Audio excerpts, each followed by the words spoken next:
all of the evidence. The physical evidence, the eyewitness evidence, the man bringing him through the airport, getting him on the plane without a passport, his father going and warning the government, saying the State Department, the fact that he was kept off the terror watch list to come to the U.S. It's the same MO we've seen a million times. Now you have confirmed someone on the plane videotaping him with his camera on him from start to finish. Guaranteed he was told it was part of a drill. That's how they set these young idiots up. And now they'll drug him up, torture him, body double him whenever they have to, and have a big show trial out of it. Now they're saying 25 Al-Qaedas are going to hit you. The government's got to take all your rights and your bank account, by the way, to keep you safe. Paul Watson's written some key articles at prisonplanet.com. So has Kurt Nemo. Paul Watson, thank you for joining us. Thanks, Alex. Okay, run through the evidence, the details, the background in this segment, a little bit in the next. Go ahead. Well, yeah, this individual, Mutallab, I think his name is Mutallab is the pronunciation. He's a Nigerian that bought a ticket for a round-trip flight which cost him $2,800 from Nigeria to Detroit via Amsterdam. And for that huge trip, he only had one small carry-on bag for his luggage, which was the first red flag. Then, of course, he's on the terror watch list. His father warns U.S. intelligence a month ago that he thinks he's a threat. He's accompanied by this, what eyewitnesses who were on the plane described as a sharp-dressed man. It later emerged that he was Indian-looking. He lied about the circumstances of the underwear bomber, said he was a Yemen refugee, even though he's Nigerian. And basically, he got him on the plane without a passport via whatever means.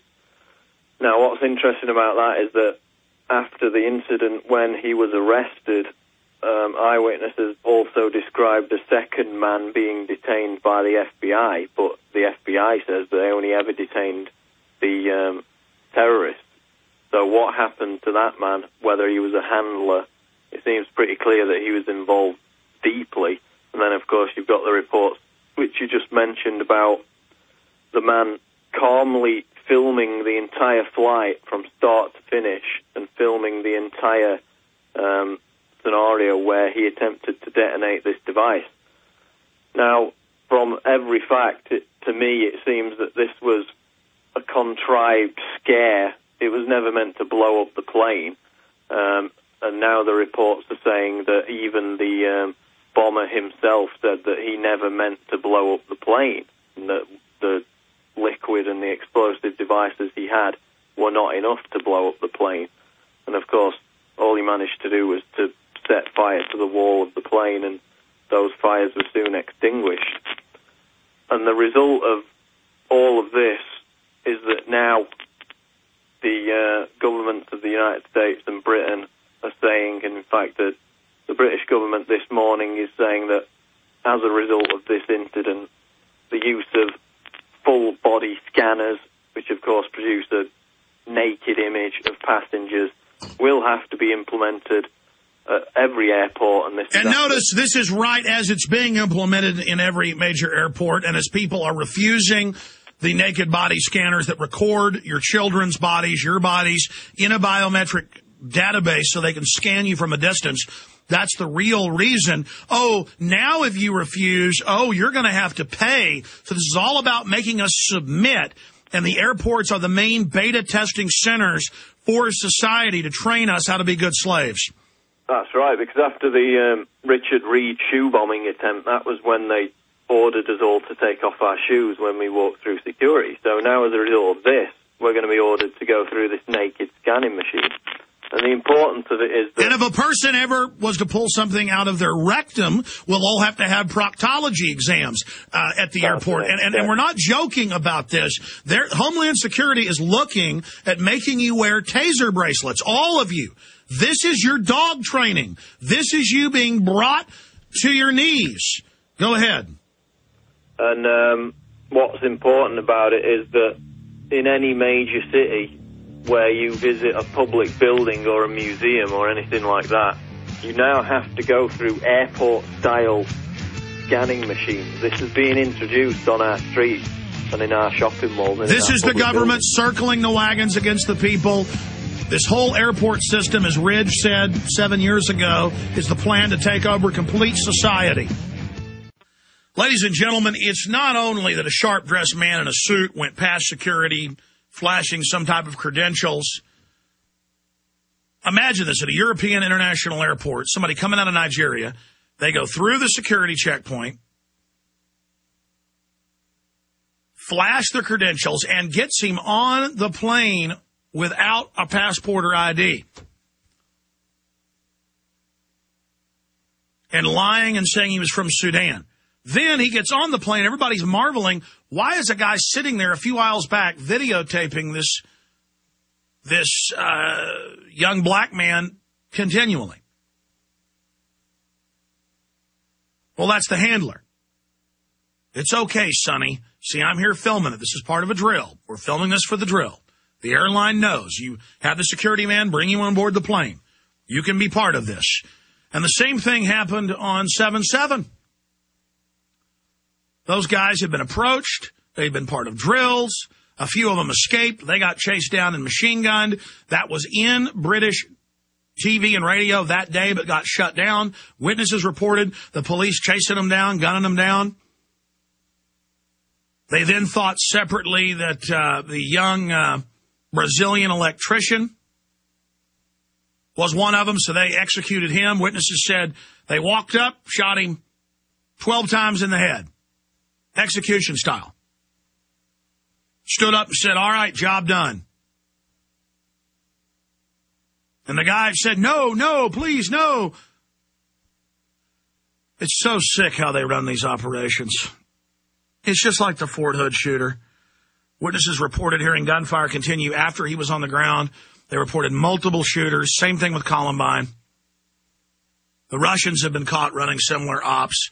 You go into a school or a building, you shoot a bunch of people, you dress up one of the people you blast as the terrorist. You, in police uniforms, escape out the back door because you are the police.